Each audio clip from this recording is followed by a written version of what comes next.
Ilang pips per risk yung ginagawa mo?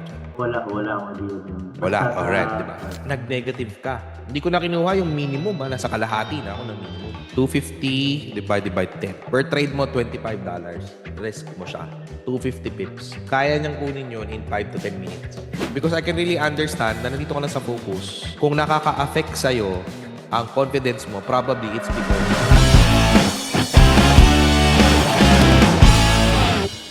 yung $500 mo, bro, 0.01.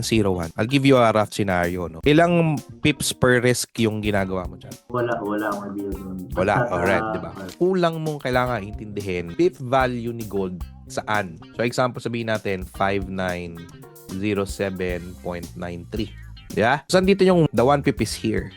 Di ba? Alam naman natin, no? So, itong 1 pip na yan, bro, today's volatility is moving 500 to 700. Before kasi, 150 to 300 lang yan per day.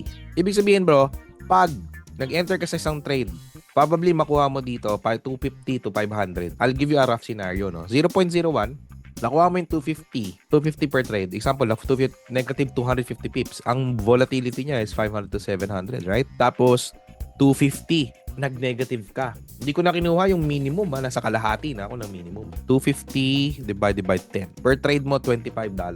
Risk mo siya. 250 pips. Kaya niyang kunin yun in 5 to 10 minutes. So, sa 500 mo, bro, i-divide ko yan. That's roughly 5% of your total port already sa $500 mo. In 5 minutes, kaya niyang kumain sa'yo, sa confidence mo, kaya niyang kumain ng losses sa'yo ng $25.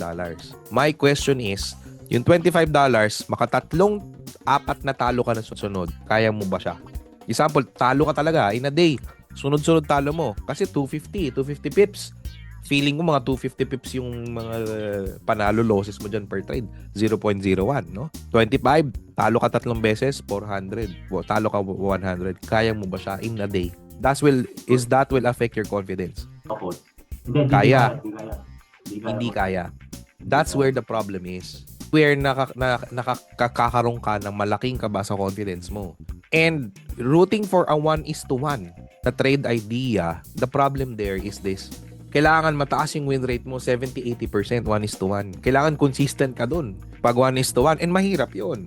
Kaya dapat at least siya 1:1.5, 1:2, 1:3 dapat pang trade kay gold. So kung nagre-risk ka ng 250, dapat sure ka ng 500 na average daily move niya. So, I think you have to review, una, yung lot size mo sa 500. You have to go back, you have to shift to cent account. Because I can really understand na nandito ka lang sa focus. Kung nakaka-affect sa'yo ang confidence mo, probably it's because of your lot size.